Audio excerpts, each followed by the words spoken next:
গরমের মধ্যে এতগুলো আম পেড়ে আম ভর্তা বানালো বিকালবেলা মিম। আর দুপুরে রান্না করছিলাম শিং মাছ। তো আসসালামু আলাইকুম, সবাই কেমন আছেন? আশা করি সবাই অনেক ভালো আছেন। তো এই হচ্ছে মা হচ্ছে ডাক্তারের কাছে গেছিলো, তখন হচ্ছে সবজি আনছে, কারণ হচ্ছে সবজি ছিল না, মার ঘরেও ছিল না, আমার ঘরেও কোনো সবজি ছিল না। তো এখানে সবজিগুলো বের করে নেওয়া হইতেছে। আর মা হচ্ছে আমের আচার দিবে, মোরব্বা। তো আমার মিম হচ্ছে এগুলো নিয়ে একটু দুষ্টামি করতেছিল। তো হচ্ছে একটু বেশি দুষ্টু, যা পায় তা নিয়ে দুষ্টামি শুরু করে দেয়। তো এক এক করে সবগুলো ও হচ্ছে বের করে নিতেছে। আমার কিন্তু পাট শাক অনেক পছন্দ ভাই, আমি গরিব মানুষ, আমার পাট শাক হলে আর কিচ্ছু লাগে না। মাছ গোছ থেকেও আমার পাট শাক অনেক বেশি পছন্দ। আর আমার মেয়ে হচ্ছে ভেন্ডি, যে ঢেঁড়সটা হচ্ছে ক্রিস্পি করে ফ্রাই করে দিলে ও অনেক পছন্দ করে। তো আপনাদের সাথে একদিন এই রেসিপিটা শেয়ার করব। আর বেঙ্গি মশলা দিয়ে যদি আপনি বাচ্চাদের এইভাবে ঢেঁড়স ভেজে দেন, বাচ্চারা শুধু শুধুই খেয়ে ফেলবে। এটা শুধু খেতেই মজা লাগে। তো এখানে হচ্ছে 2 পোলটা ঢেঁড়স আনছে, মানে 1 কেজি, আধা কেজি আমার, আধা কেজি মার। তো হিসাব করতেছিল কার কয় টাকা, এই আর কি, এগুলো নিয়ে কথা বলতেছিলাম। আর এখানে মরিচগুলো আনছে, মরিচগুলো অনেক সুন্দর সুন্দর বটকা বটকা। তো এমনি হচ্ছে মরিচগুলো ঢেলে নিতেছে। কিন্তু আমার কিছুদিন ধরে অনেক ঠান্ডার সমস্যা, অ্যালার্জি থেকে আমার হচ্ছে ওয়েদার হচ্ছে আমার স্যুট করতেছে না। আমি আমার স্কিন, আমার গলা, আমার ঠান্ডা, অ্যালার্জি সব কিছুই আমার অনেক খারাপভাবে ধরছে আর কি। তো যাই হোক, জীবন তো চললে যত অসুস্থই থাকি কিছুতেই আটকে থাকবে না। আর খাওয়া দাওয়া তো বন্ধ হবে না, যেহেতু বাচ্চারা আছে, রান্না বান্না করতেই হবে।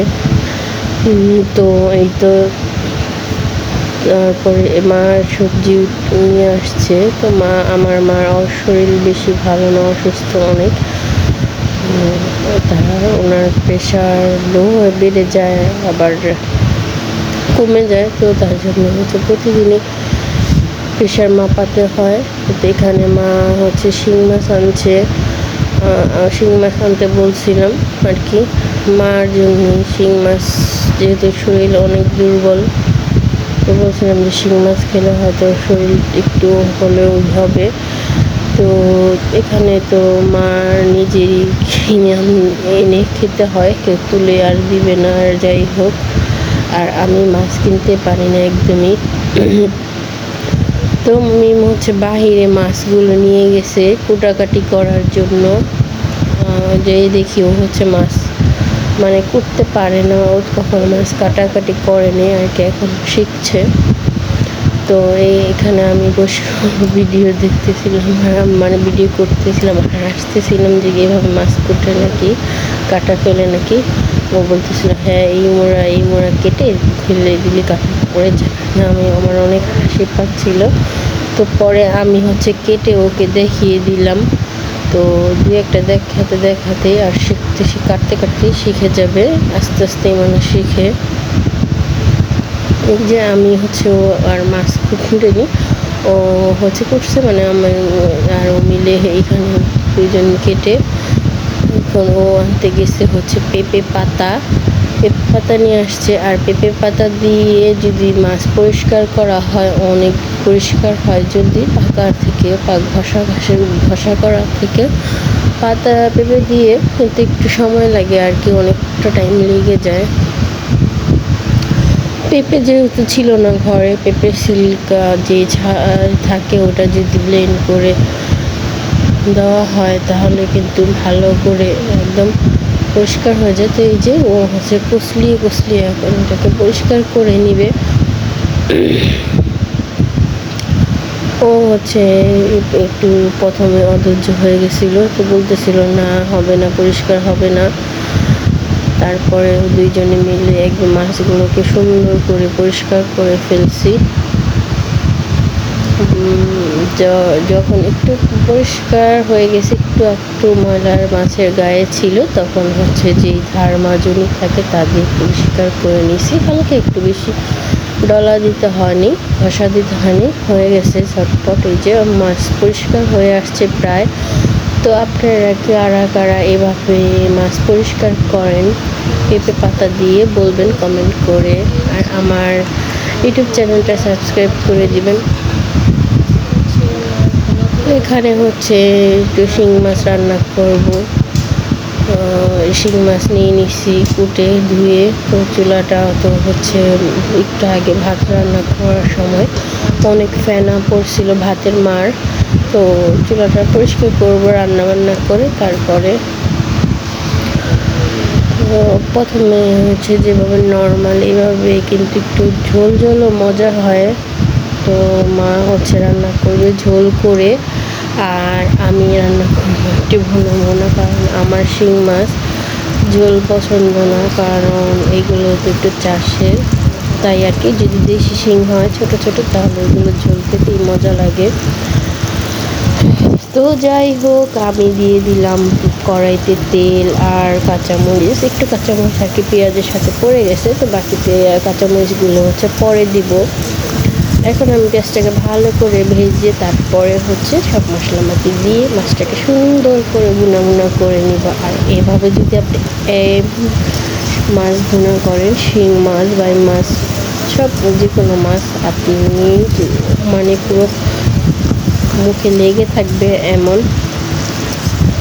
তো যাই হোক, আমি তো এইভাবেই করি সব মাছ ভুনা আর কি, মজা করলাম আর কি, নিজে একটু প্রশংসা।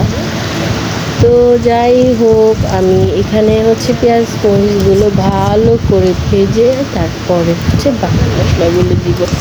সব থেকে বড় দুঃখের বিষয় হচ্ছে রান্না করতে গিয়ে দেখি হচ্ছে আদা বাটা শেষ। তো আজকে আদা বাটা ছাড়াই রান্না করতে হবে, সমস্যা নেই, মাছে যেহেতু আদা বাটা না দিলে চলবে। মাছে শিং মাছে আদা বাটা দিলে ভালো, না দিলে তো না থাকলে আর কি করার ছিল। তো আমি কষানোর সময় একটু বেশি করে পানি দিই, কারণ আমি যখন মশলা কষাই তখন আমার অ্যালার্জি, মানে আমার অনেক হাঁচি আসে, তার জন্য আমি একটু বেশি করে পানি দিই। এটাকে নিয়ে কেউ খারাপ করবেন না। আর আমি যখনই আমার সামনে তরকারি অনেক মশলা পুড়িয়ে কষায়, তখন আমি আর অবস্থা অনেক খারাপ হয়ে যায়, মানে আমার ওই গ্যাস থেকে আমার দম আটকে আসে, অ্যালার্জি শুরু হয়ে যায়, অনেক হাঁচি আসে, কি এক সমস্যা আমার। তবুও হচ্ছে কি আর করার, তরকারি না কষালে তো তরকারি আর মজা লাগবে না। তো এই যে একটু মশলাটা একটু শুকিয়ে পানিটা কষিয়ে নিতেছি। তো এই যে আমার শরীর অনেক অসুস্থ, মানে অ্যালার্জি, ঠান্ডা, মাথা ব্যথা, অনেক সমস্যা নিয়ে, তবুও হচ্ছে ঘরের সংসারের কাজ করতেই হবে।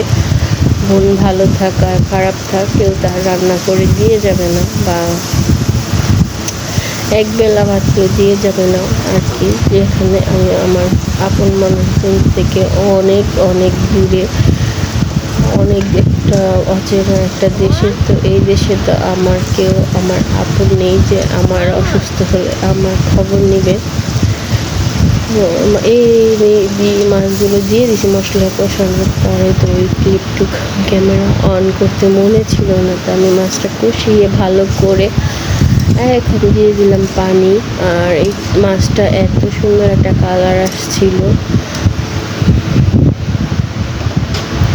একটু বেশি করে মাছটা পানি দিব, দিয়ে শুকিয়ে নিব, কারণ পানি যদি আপনি বেশি দিয়ে মাছটা ভালো করে সিদ্ধ করে কষিয়ে ঝোলটা শুকান, তাহলে ওই ভুনা মাছটা খেতে অনেক মজা হয়, কারণ মাছের যে ফ্লেভারটা ঝোলটার মধ্যে পুরোপুরি চলে আসে। তো কম পানি দিয়ে রান্না করলে আমার কাছে মনে হয় অত একটা ফ্লেভার মাছের যে স্বাদটা ঝোলের মধ্যে আসে না, মাছটা ভালো মতো হয় না।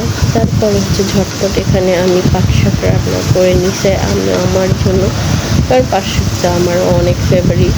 ও হ্যাঁ, ভালো কথা, আমার মেয়ে কিন্তু এখন মাদ্রাসা থেকে আসেনি, ও আসে প্রায় 4টা বাজে। 4টা বাজে ওর মাদ্রাসা ছুটি হয়, তারপরে আসে 5টা বাজে বাসা আসে।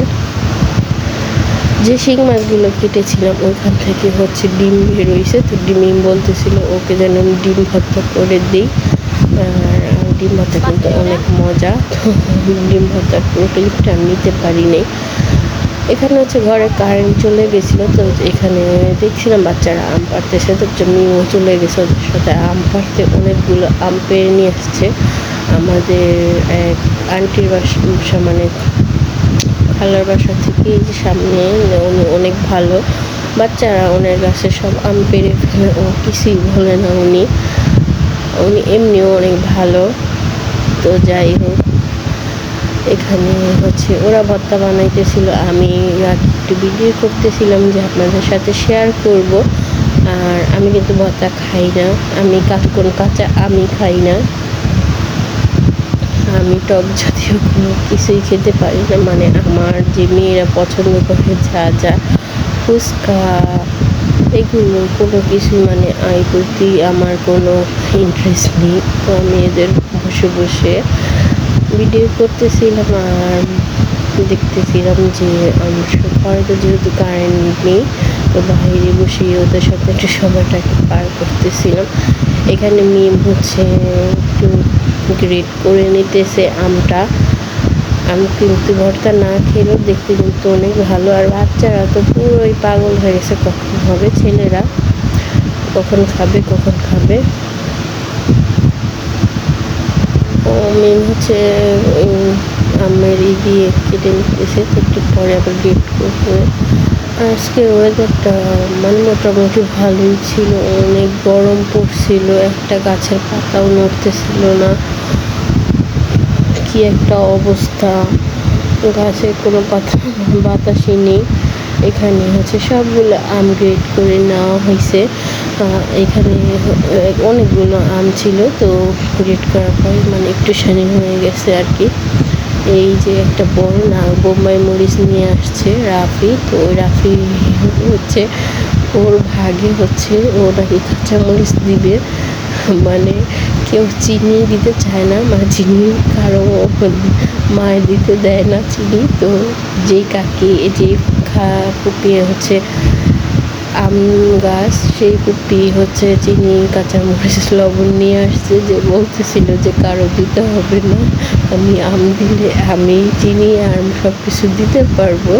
তো এটা নিয়ে হচ্ছে অনেক মজা করতেছিলাম, কারণ কারো মাই হচ্ছে চিনি দিবে না, বলে চিনি অল্প দিবে আর কি। এই যে কাসন্দ ছিল, কাসন্দ দিয়ে দিল। কাসন্দ মানে এত ভর্তা খায় বাচ্চারা, কাসন্দ পুরো শেষ করে ফেলছে। তো মিম হচ্ছে আবার বুদ্ধিমতী মেয়ে, কাসন্দর বয়মের মধ্যে আমের কুচি ঢুকিয়ে একটু ঝাঁকিয়ে নিতেছিল, বলতেছিল দেখছেন বাইরে দোকানের বাইরে যে বিক্রি করে তাদের মতো একটু ঝাঁকিয়ে মানে ভর্তাটা বানালাম, মজা এটা বলবেন। তো ও তো জানে না, আমি হচ্ছে সত্যটাই বলবো যে কারণ শেষ হয়ে গেছিল, তার জন্য ও হচ্ছে মানে পুরো কেচে কুচে নেওয়ার জন্য ভিতরে দিছে। আর আমগুলো অনেক চুকাও, বারবার চিনে দিতেছিল। তো বারবার চুকা বলার টক বলার কারণে আমি আর একটু মুখে দিই, কারণ আমার মুখ পুরা তাপ চুকা হয়ে যাবে। তো এই যে ভর্তা হয়ে গেছে, আর এই তো দেখতে পাচ্ছেন একজনে কত বড় বড় বোল আর বাসন নিয়ে আসছে, আমি তো পুরো দেখে হাসতে শেষ। তো মিম হচ্ছে এখানে আবার চিনি দিতেছিল, কারণ টুপি বলতেছিল যে চিনি হয়নি আমি। তো বাচ্চারা আবার ফেরত দিয়ে বলতেছে আমার একটু মিক্স করো, চিনি দাও। এভাবে কিন্তু সবাই মিলে আম ভর্তা খেলে অনেক মজা লাগে, তো মিলেমিশে থাকলে বেশি ভালো লাগে, তাই না? তো যাই হোক, এই যে নিম হচ্ছে 1 নাম্বার খাওয়ার মধ্যে, আচার ভর্তা এইগুলো ও হচ্ছে পারে না, একটু পরে আম ভর্তা খায় এমন। তো কপি সবাইকে দিতেছিল, সবাইকে দিতে এই যে একটু আছে। এই ছিল আমার আজকের ব্লগ। তো আপনাদের কারো যদি একটু ভালো লেগে থাকে আমার ব্লগের কোথাও, তো প্লিজ আমার ইউটিউব চ্যানেলটা সাবস্ক্রাইব করে দিবেন, আর আমার ভিডিওটা একটা লাইক করে দিবেন। আল্লাহ হাফেজ।